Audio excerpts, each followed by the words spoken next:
Hello ladies and gentlemen, and welcome back to my look at how Cataclysm changed World of Warcraft. This is the second part of this video. If you haven't, I would recommend checking out part 1 first, which I'll link below. Let's get straight back into it by talking about the PvE. Now, as you may remember or have seen from my Wrath of the Lich King videos, Wrath Heroic dungeons were very easy difficulty wise, and really took a lot from there being any real challenge from 5-man content. Enter the Cataclysm era 5-man heroics. They were the hardest they've been since TBC, though not quite on the same level as TBC, especially early on, but they were still not a walk in the park by any means. There was a minimum gear level requirement on the LFG to gain entry, but honestly the LFG might as well have not been there for the Cataclysm Heroics, because your random group that stumbled its way through Wrath Heroics didn't really stand much of a chance. The remade and updated Shadowfang Keep and Deadmines were very tightly tuned early on, clearly more designed around having a more organised group. They were far too difficult for your average pickup group. I know I really enjoyed the dungeons back then and the renewed challenge,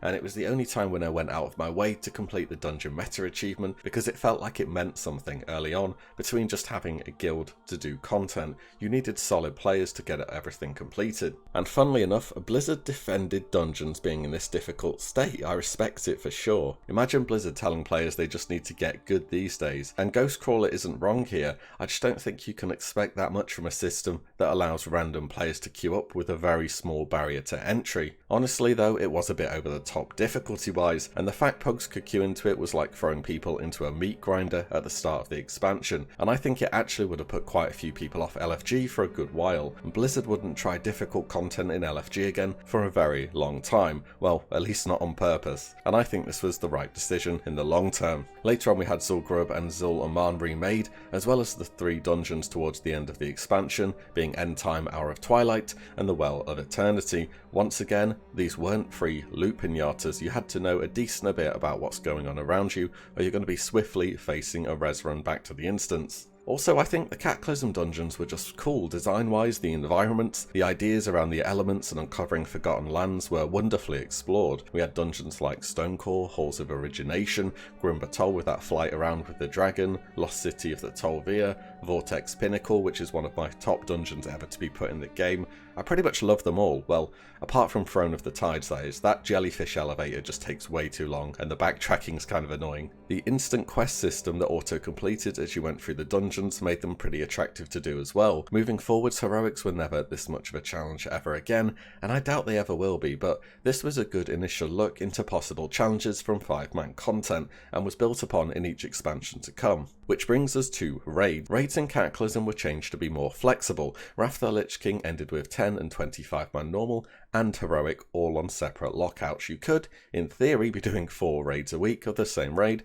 if you really wanted to, even though there's not really much point doing that, but you get the idea. Also, 25-man raids awarded better loot than 10-man, despite not always being more difficult beyond logistics of organising 25 people. Also, once you zone in a raid, you become locked shortly after. This made pugging kind of a nightmare when you started getting to challenging bosses. Say you join an ICC pug on Deathbringer Sourfang and it falls apart after 2 pulls, well, that's kind of your lockout attempt gone for the week. In Cataclysm it was changed so you could kill any boss once per week. So you could, in theory, do bosses 1 to 3 in a raid on 10-man, then 4 to 6 on 25-man in the same week. Also, your progress will only be saved once a boss is defeated, not after zoning in, which made it much better experience overall for the puggers. You could also link your lockout to others, showing which bosses had been defeated, allowing easier communication for forming pugs. And finally, the 10-25-man loot divide was removed as both levels gave equal gear. However, with these changes, the difficulty level of heroic raids went up a whole lot from Wrath of the Lich King. No longer was time gating a factor, no longer were achievements a factor as they have been in the past. These bosses were just hard, and designing encounters to be very close affairs while not being over the top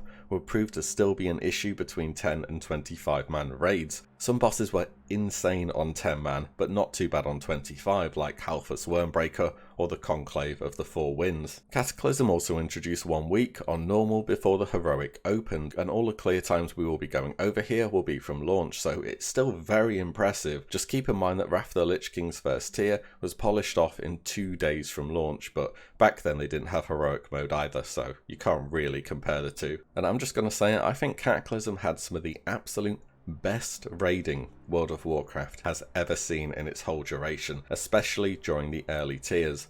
The first tier, tier 11, was one of my favourites ever. Blackwing Descent with the return of Nefarian and Onyxia for the second time. Took 27 days to clear. Bastion of Twilight, I remember many pugs forming to farm the trash at the start for epics. It had many memorable fights in it, the double dragons Valiona and Thoralion, the Ascendant Council Jugal, and the hidden boss Sinestra. A hidden boss that was not really finished and thoroughly untested. Numerous bugs that one-shot the raid, and even bugs leading to the raid nearly one-shotting the boss. So it was a pretty frustrating time for top-end guilds who were essentially live-testing the boss, as it was hotfix pull to pull. Secret heroic bosses are always so hype, but getting them tested by the players they're designed for has always been the issue, and we will see another example of this next expansion. Throne of the Four Winds was the longest part of tier 11 to be cleared. Alakia lived for 42 days and was a truly epic fight, and an attempt for Blizzard to look at adding an extra layer of combat through moving vertically. Tier 11 was just hard overall though, and I'm not just trying to hype it up or be like, oh, you know, it was sure tough back then. Here are a few words from Paragon after having defeated Sinestra. All in all,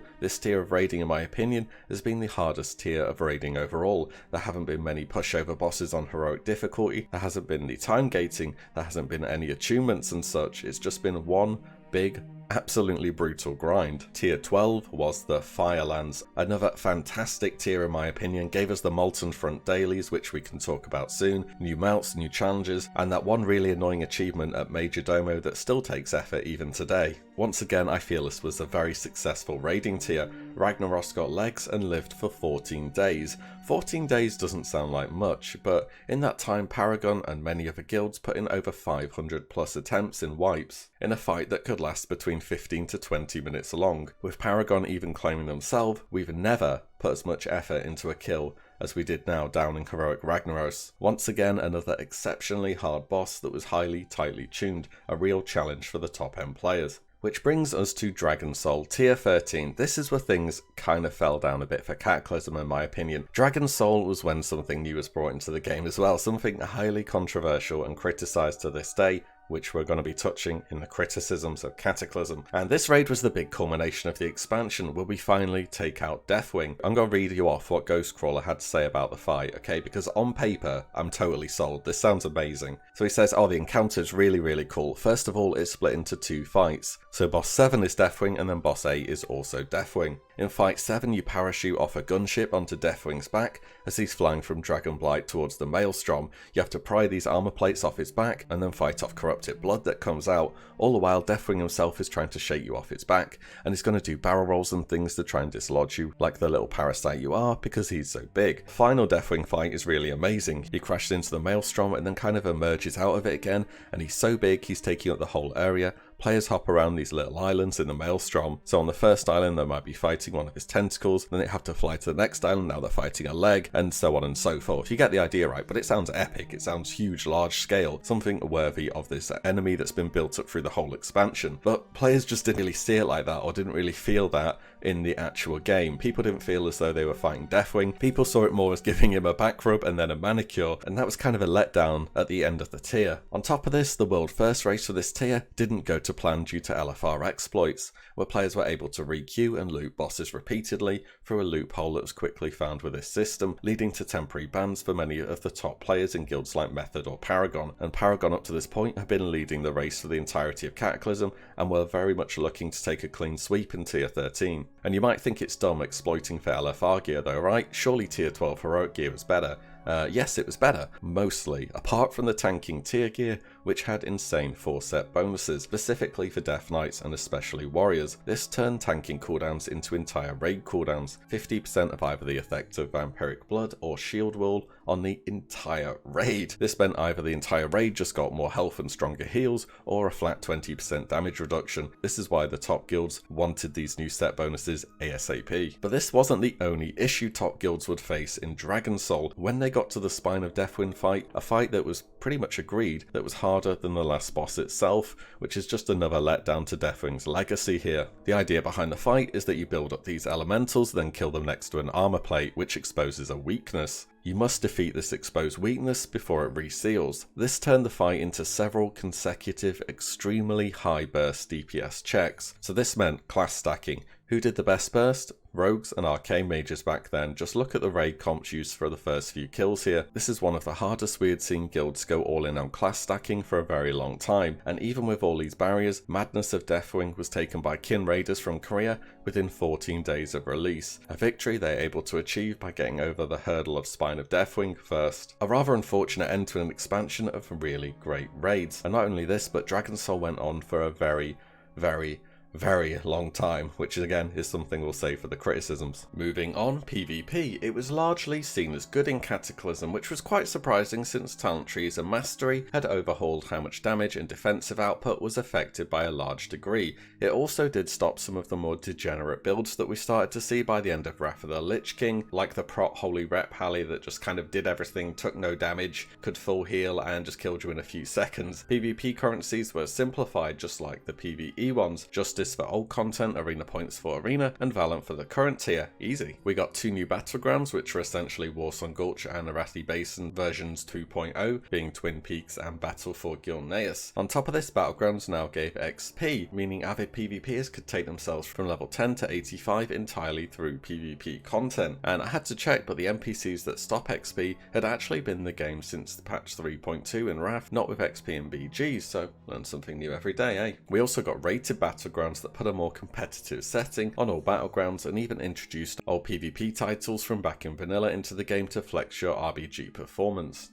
Blizzard took the success of Wintergrasp and ported it directly over to Cataclysm in the form of Tol Barad, bringing in a variety of new rewards. It was a bit on the grindy side to earn everything from it though. The actual battle itself revolved around holding points until a bar fills, then you get access to your extra daily quests as well as the bosses themselves in Tol Barad. However, Tol Barad was so exploitable on release, it was crazy. So first of all, the zone was a forced 1-to-1 ratio for players, and if you're above that you get teleported out onto the bridge. So of course on faction dominated servers, the bridge would potentially be hundreds of Alliance or Horde players standing there. And once the battle's about to end, you could run into the zone and still get the reward for the potential win or loss, because there was a delay before you were teleported out. But since it's a fixed 1-to-1 ratio, the win-loss should be fairly even, right? Wrong. In order to win, you had to take 3 points. All defenders had to do was hold 1.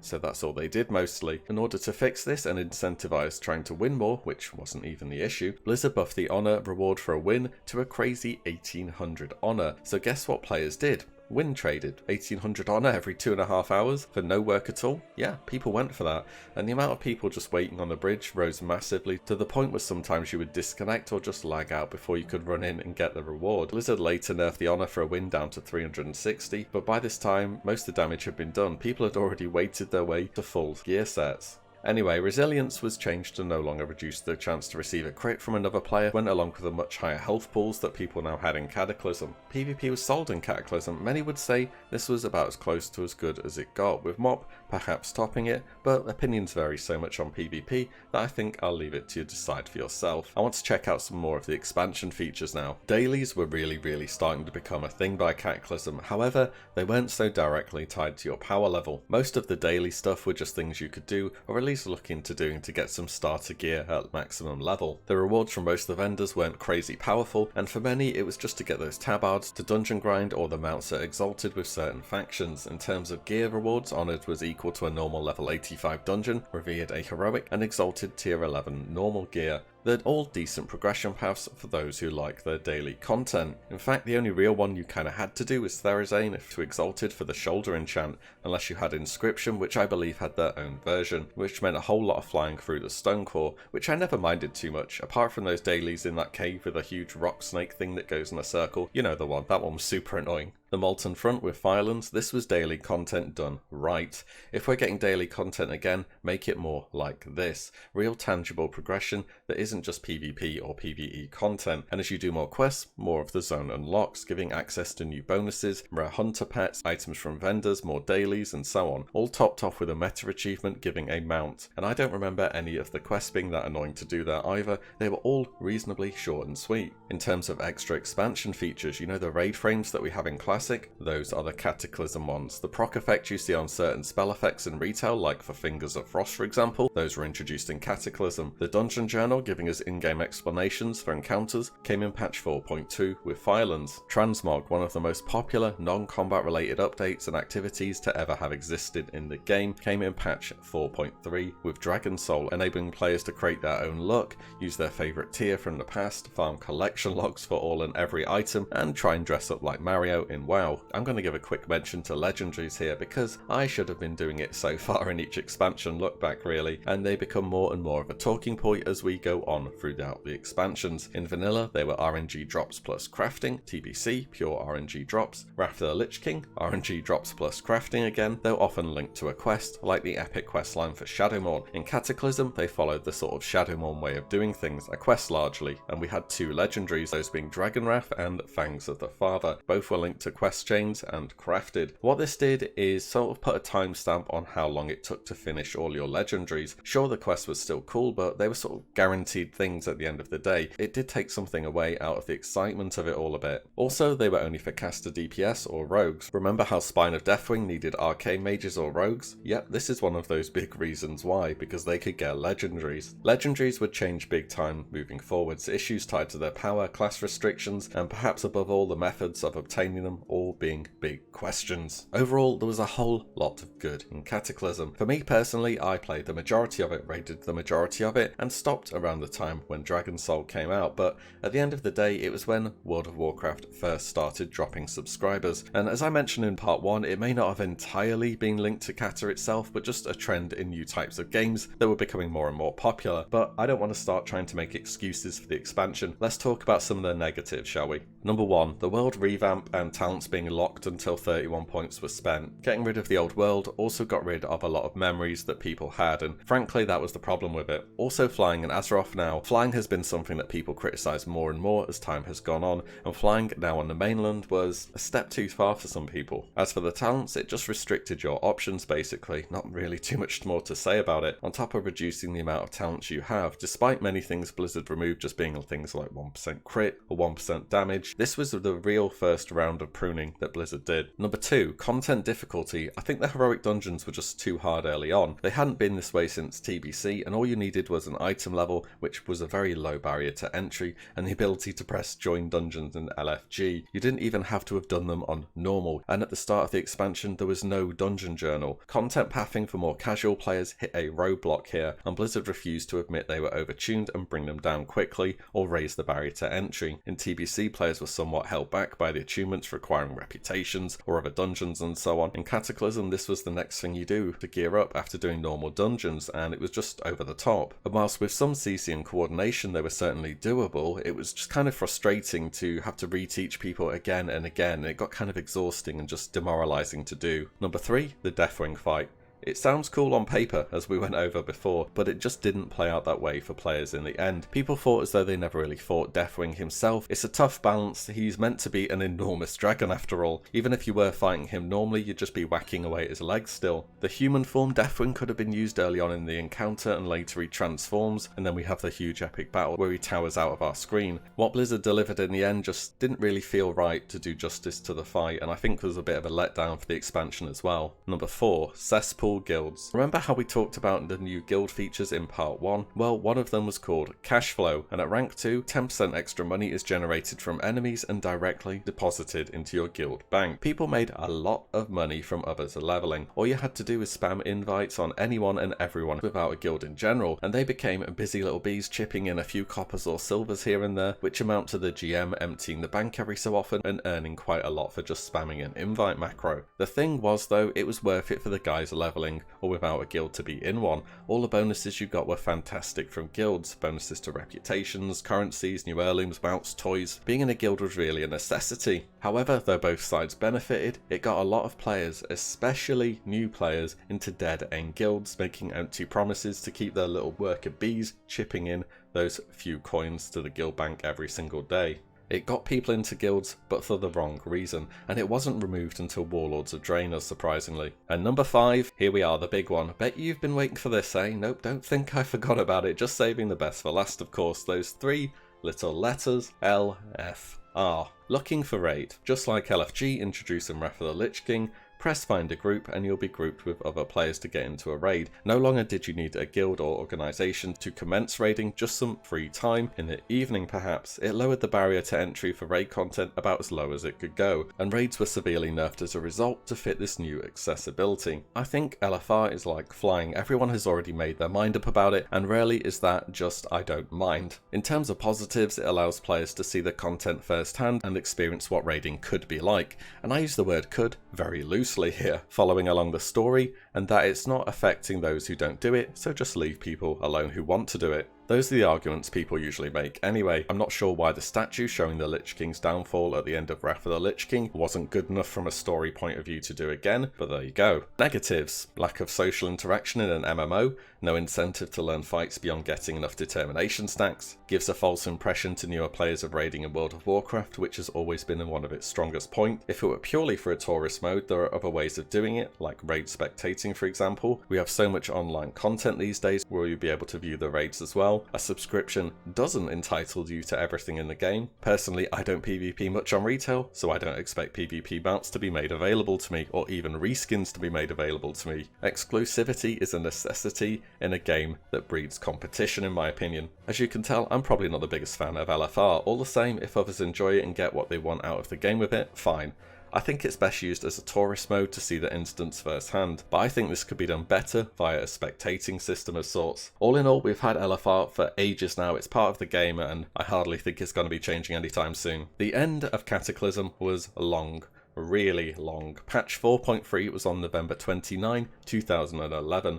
Mr. Pandaria's release date was the 25th of September 2012. You could say Dragon Soul really dragged on. The time between expansions was a growing criticism too, but as we will see in the future, it was probably best just to allow Blizzard to sit back and say it's done when it's done, rather than trying to push things forwards to meet deadlines. And after having defeated the Lich King and destroyed that aspect of Death himself at the Maelstrom, how could we top all this? What we ended up seeing next was totally unpredictable. Some thought it was an out-of-season April Fool's joke, you could say. Are we really going to be basing an entire expansion on the fact that there's this one panda guy in Warcraft 3?